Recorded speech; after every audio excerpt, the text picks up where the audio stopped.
Good morning. So I was recently watching an interview with Mr. Beast. And if you don't know Mr. Beast, he has the number one YouTube channel in the world with over 366 million subscribers, right?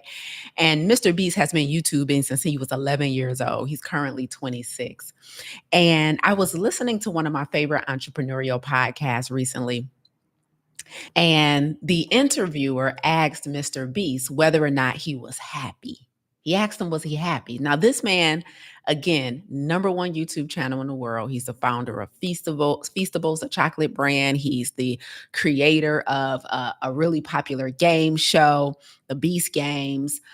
He has a ton of ventures, a ton of businesses, a team that's includes hundreds of people, and it's estimated that his assets are worth billions of dollars, right? At least a billion. And he recently did an interview on one of my favorite podcasts, and the interviewer specifically asked him, was he happy? And he admittedly said in this moment, no, right? And it got me to thinking about happiness, and it got me to thinking about um, what it means to be happy, how much of our happiness we are in control of, and whether or not one really has what it takes to be happy. I was thinking about my own happiness, and I was thinking about how I got to where I am now. I'm at a point in time where I'm extremely happy in every area of my life. And I had to really think about, and listening to him answer that question, what it really takes to be happy. And so that's what I want to talk about today, y'all. Welcome back to the Plant Protocol Podcast, aka Monday Morning Keynote, with yours truly, Lisa A. Smith, your favorite plant-based health and business coach and personal development coach. And of course, the forever voice in your head. What's up, Instagram? What up, Ujo? All my regulars, come on in. Good morning on YouTube. Hey there, Stacy. Good morning to you as well. Today, we're talking about happiness. Several years ago, I created a framework in my business accelerator. So I teach business and I teach coaches how to have successful coaching businesses. So I help aspiring coaches and current coaches to grow their coaching business or establish their online coaching business. And several years ago, I created a framework inside of our business accelerator called the Trifecta of Transformation. And the trifecta of transformation, I break down three components that play a role in somebody's ability to change and somebody's ability to change. So when you're trying to coach somebody, you're really trying to coach them to a more optimal version of themselves and improved quality of life, whatever it is. It doesn't matter what area you coach in. It could be health like me, it could be business like me, it could be personal development like me. You could be coaching somebody in their finances, you can be coaching somebody in their relationships, you can be coaching somebody in their spirituality, you can be coaching somebody through healing. It doesn't matter. The goal for us as coaches is to get you to a place where you're optimized, right? And so I created this framework many years ago called the Trifecta of Transformation, where I break down three things that I believe must be present in order for someone to make significant change. And really quickly, the three things in the Trifecta of Transformation are desire, willingness, and capability. Okay. Now, the third one is the one I want to spend some time on today. It's capability. Okay. So the title of today's episode is, do you have what it takes to be happy? Because in listening to the number one YouTuber in the world and listening to his interview and him, like, kudos to him for his transparency and his honesty. Listening to him talk about how he's not happy in this moment really got me to thinking about what it takes to be happy, because a lot of times, I know for those of us who are underdeveloped, those of us who don't have a heightened level of self-awareness, we tend to believe that happiness is based on some external things, right? And many of you, I'm sure, because you guys are all super smart and you consume content like this all the time, you have heard people say that, happiness is an inside job, and happiness is your responsibility, and all of these cliches and all of these wonderful things. But I like to get in the weeds with stuff like this. And so today I want to tell you what it took for me to be happy. That's what I want to talk about today.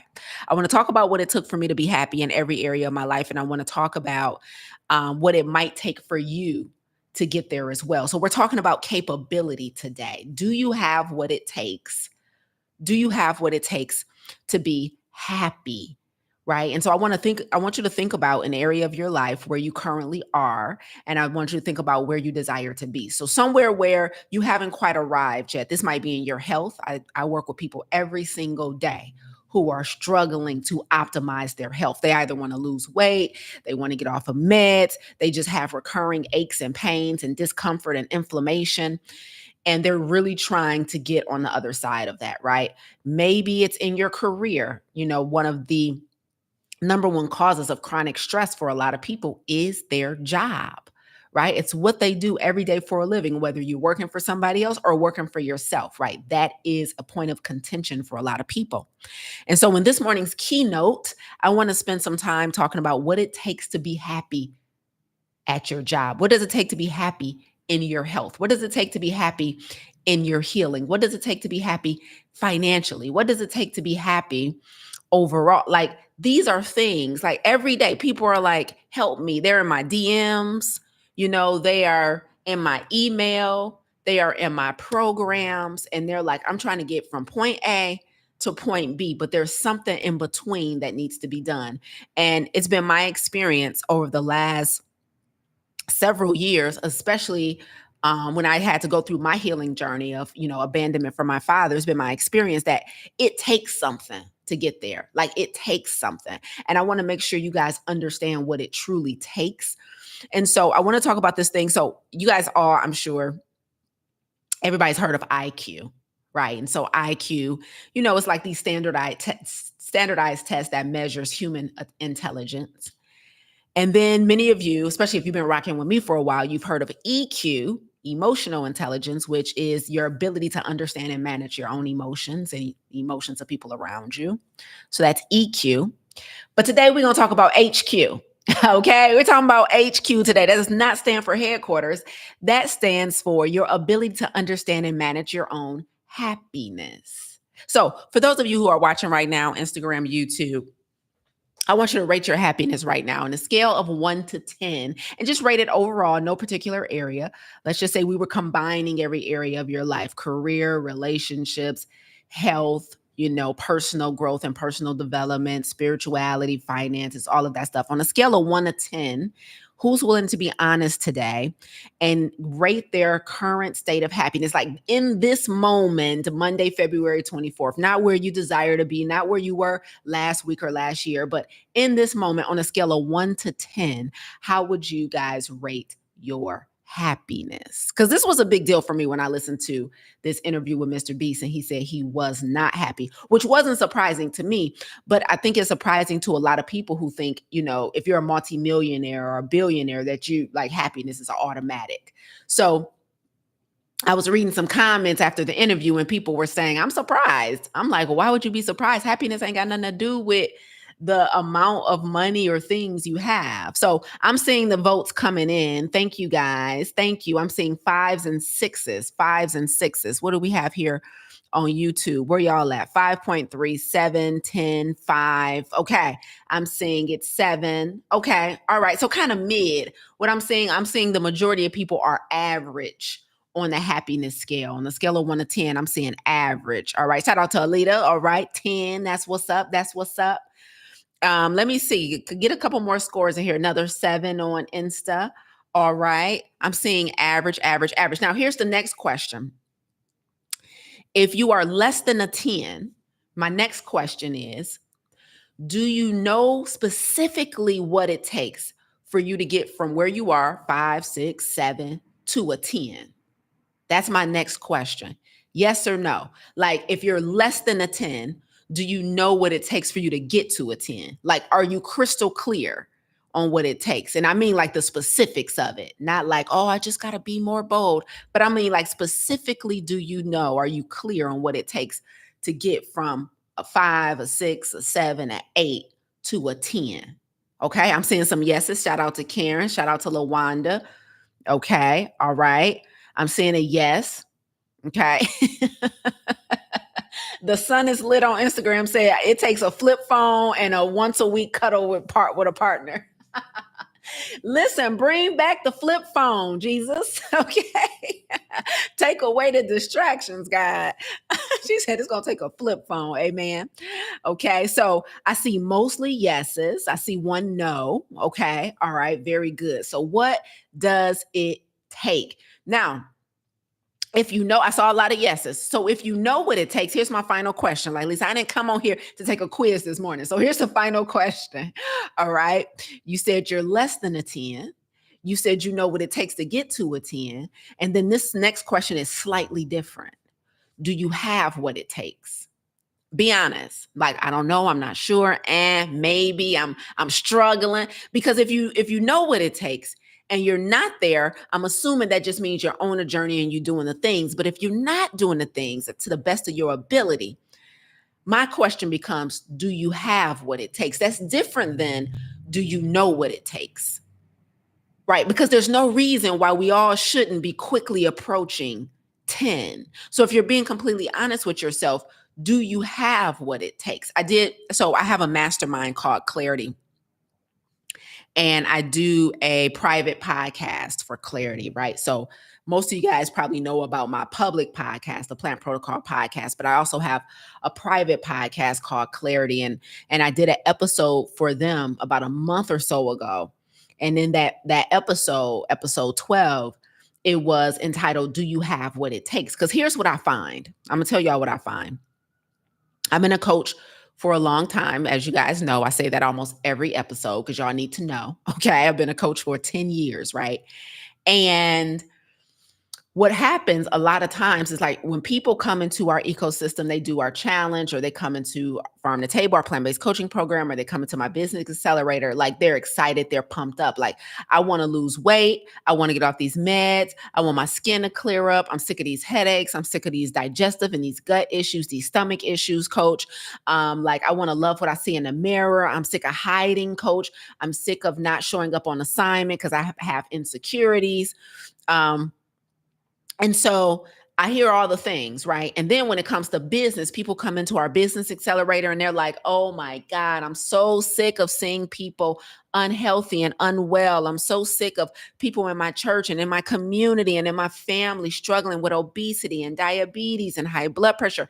And they come in, they have so much passion about health. They're like, I want to help people. I want to help people. I want to help them overcome these health issues. I want to help them eat better. Coach, help me build a business. I need to know how to do it. I need to know how to be a teacher, and I need to know how to be a coach, and I need to know how to put together an offer, and I need to know how to sell that offer. And so people come into our programs excited. I want to get healthy. I want to start a business. I want to be a better version of myself. They come into my mastermind. I got imposter syndrome. I struggle with identity issues. I struggle with believing in myself. I struggle with confidence. And so here's the next part of that conversation. So they come in and I say, what do you want? And they tell me everything I just said. I want to feel better, look better, be better, do better. I want to pour back into my community, and I want to help the people that I live with. And I want my family to live long, and all of these things. And I'm like, oh, this is dope. Oh, this is wonderful. Oh gosh, let's get it. Let's get it. And then the next part of that conversation, I say, well, if you want to get all the weight off, if you want to get completely off the meds, like if you want to really start a business that helps you leave your 9 to 5 and really like can sustain you, here's what it's going to take. I say, it's going to require abstinence and not moderation. I get that you think you can eat a little bit and drink a little bit of that, but your goals demands abstinence. Like if you just wanted to reduce the medication, sure, moderation might be an ideal approach. Like if you just wanted to lose most of the weight, but not all of the weight, sure, you could probably work out with just like a mid intensity. But you came in here telling me that you wanted all of the meds gone. You came in here telling me you wanted all of the weight gone. You came in here and tell me you struggling every day when you go to work or go to church or go to family gatherings and you looking at your family member sick. So if you really want to build a business that positions you as an expert and an influencer and get people to listen to you and do what you say, here's what it's going to take. Like being private about what you know worked before. But if you really want to be an influencer and if you really want to shift people's behavior, that's going to require you to show up on camera every week, every Monday morning at 10 a.m., despite how you feeling. Like if you really want to move the needle in other people's lives and you really want to create something phenomenal that changes people's lives, that's going to require you to work from 5 to 9 after your 9 to 5. That's going to require you to get into the curriculum and do the work when nobody is looking. Like that's going to require you to take a chance on yourself and put yourself out there. That's going to require you to show up and learn how to sell because you can't do it for free.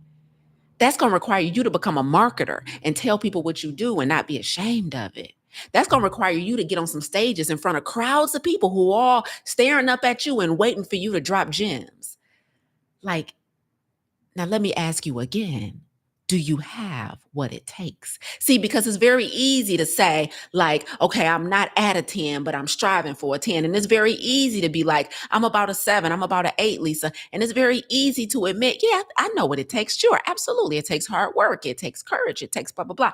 But then when I spell out the steps for you and I circle back around 30 days, 60 days, 90 days later, and you still at a 6 and you still at a 7, and it don't look like we get no closer to 10, I'm gonna be like, well, wait a minute. You told me what you wanted, and I told you what it takes. And you had the audacity to tell me you have what it takes. This is what it takes to be happy.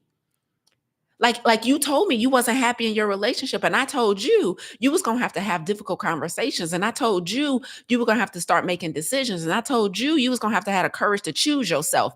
And for some reason, your work ethic and your effort don't match what you said you wanted. Like getting off the medication completely doesn't allow any cookies and any chips in your life in this season. Like it doesn't allow any alcohol. Now you told me you understood what it takes, but it doesn't look like you do because you're not doing what it takes.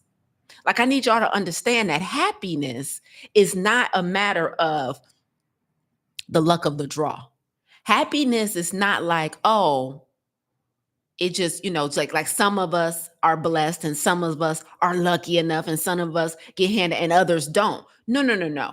There's a gap between your 7 and your 10. There's a gap between your 6 and your 10, and something is in the gap. There's things, it takes something. Like we just had a student the other day. I'm teaching a cohort of Farm to Table right now, right? We're teaching a phenomenal cohort. We got about 38 students in this cohort. Fire, right? Fire. We got like 98% Black women and we got 2 Black men, right? And so just the other day in class, let me tell y'all what happened. One of our students, she took our 30-day challenge. So in January, every January, we do a 30-day vegan, salt, oil, and sugar-free challenge, right? So we did the challenge last month in January, right? And she took our challenge, and she was a VIP in the challenge. Shout out to the front row. And so at the end of our challenge, right, we were like in the VIP session, and she was like, "Man, I'm disappointed." She's like, because I keep seeing everybody else, they talking about how much weight they lost, 18, 19, 20 pounds. She's like, I done lost 6, right? She was disappointed in her little 6. I think it was 6. It was low. It was below 10. It was a single digit number. And she said, I only lost about 6 pounds. And I'm hearing everybody else. And she was like, I'm sitting here thinking like, well, what am I doing wrong? Is what she said, right? So clearly, with regard to her health, her happiness was not at a 10. Okay.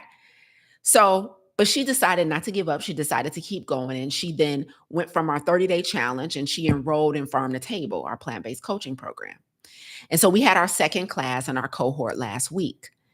And at the beginning of the class, we're going over scale and non-scale victories. That's what we call them in class, right? So we're going over our scale and non-scale victories. And she raised her hand, y'all. And she said, I'm just happy to report.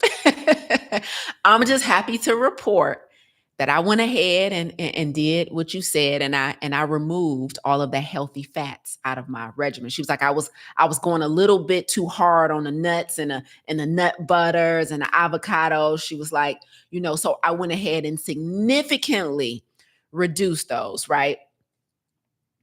And she was like, I'm so happy to report the scale is moving again. I done lost 3 more pounds just this week, right? She had what it takes. Like, I need y'all to understand. The needle wasn't moving, so she wasn't happy, okay? There was an adjustment that needed to be made in her diet specifically.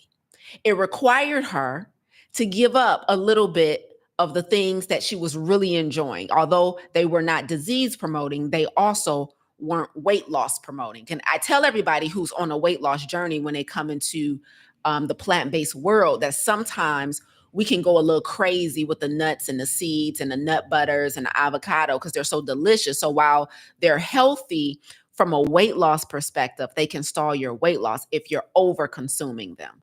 And so that was a piece of advice that I gave her during the challenge. Like, I need you to check those healthy fats, because that's what I had to do years ago when I was trying to drop 10 pounds. I'm like, oh shoot, I can't eat a whole avocado every day, right? I can't just binge on nuts till I get to the bottom of the jar. Like, I gotta have some self-control. And that helped move the needle for me. And so I give that same advice to our students, and she did it. So it can be as simple as, I'm here, I want to get here. There's something in the middle, and what's in the middle is what it takes, right? And so she was willing to she said, I finally did it, right? And so sometimes I need you guys to understand that where you want to be in your career, in your relationships, in your marriage, in your friendships, in your social circle, in your personal development, in your growth is not unattainable. Like, it's within your reach, like it's within your grasp, but only if you have what it takes. Like, our students in our business accelerator, I'm like, listen, if you want to be the voice in your specialization, if you want to be the expert in your unique lane and within your dedicated lane, if you want people to be attracted to you and be attracted to your offer in your business, you got to show up and build a relationship with your audience. Like, come on, YouTube, come on, Instagram. I know y'all. Like, I'm on here every Monday. Like, when I see my regulars, when I see Karen, when I see Stacy, when I see Regina, when I see Terrence, I'm just like, what up though, y'all? Like, we have a relationship. I don't think it's a coincidence that then when I make an offer that aligns with the problem they're trying to solve, they're like, sign me up. That's what we all want in our business, right? They know I operate out of integrity. They know I'm going to give them what I say I'm going to give them. They know I'm honest. I don't think it's a coincidence that Regina watched me on social media and was like, oh, that's the coach I need to help me take my business to the next level. And so when I made an offer publicly, Regina took me up on my offer, scheduled a phone call privately. I didn't have to sell Regina. All I had to do was tell her the logistics, how much, what time did we meet, how long we going to be together. And that was it. Like, if you want to have that type of ease in closing deals and getting clients, I tell my students, you gonna have to show up and build relationships with your audience. You can't sit back privately, scared of the public light, scared of the microphone, scared of the camera, and then expect somebody to just believe you and trust you, and they ain't built no rapport with you. I build rapport with my audience because I really believe in what I'm selling, and I really believe in what I do, and I really believe my solution will solve the problem I say it will solve. And so if you want that same result, you're going to have to show up publicly, and you're going to have to show up publicly consistently, and you're going to have to show up publicly with confidence, and you're going to have to premeditate what you're going to say before you show up so that you deliver high quality content. And I say, do you have what it takes? You're upset about the state of health in your community and your family. But then that means if you want to change the state of your people's health, you got to show up as a leader. You got to lead from the front. You got to do everything you're telling them to do. You got to eat right. You got to exercise consistently. You got to pray consistently. You got to do mindfulness. You got to meditate. You got to drink water, right? You got to set boundaries. You got to hold the boundary. And so I'm like, so now, do you have what it takes? Because if what's going to get you from the 5 and a 6 to a 10 is going to be you showing up publicly when you're naturally introverted. If what's going to get you from a 5 or 6 to a 10 is you showing up when you don't feel like you look your best, when you not super confident in the way you sound and the way you talk and the way you speak, that's what it takes. So do you have what it takes? If you're saying helping people every day in this particular area will make you happy, do you have what it takes to be happy? Everything you want is well within reach. Everything you want is within your grasp. but do you have what it takes? You say you want to be in a different pant size. You're not satisfied with your current pant size. Well, what it takes for you to be happy when you look in a mirror, I know what it took for me was it took me hiring a trainer, a coach. I was like, oh, I can't DIY this. I can't do it myself. I'm gonna have to get help. Right? It's going to take me to change my diet. It's going to take for me to work out even when I don't feel like it. It's going to take emotional intelligence so I'm not eating my feelings. Do you have what it takes to be happy when you look in the mirror? I need y'all to understand that happiness is just an assessment. Like, only thing you need to be happy is what it takes to be happy. Like that means you need the work ethic. Let me be very let me list some characteristics so that we're super clear. Like, it takes work ethic. It's going to take time management. It's going to take task management. It's going to take you having boundaries. It's going to take you making non-negotiables. It's going to take you making, here's the tough one, decisions. If right now, part of the reason you're not happy is because you're indecisive about so many things in your life. Like, oh, do I want to stay at this job or do I want to go? Like, oh my God, it pays me what I believe to be a reliable paycheck every week or every 2 weeks. I have health benefits and I have this, but I'm miserable. And so you in the gray area because you're not making decisions. Nobody said you had to leave today, but you do need an exit strategy. You do need to have steps that's going to get you out of that job, but you're not even willing to create the exit strategy because you're too indecisive. So what is it going to take for you to be happy in your career? It's going to take you becoming a decision maker. What does it take? Happiness is not happenstance. Happiness is intentional.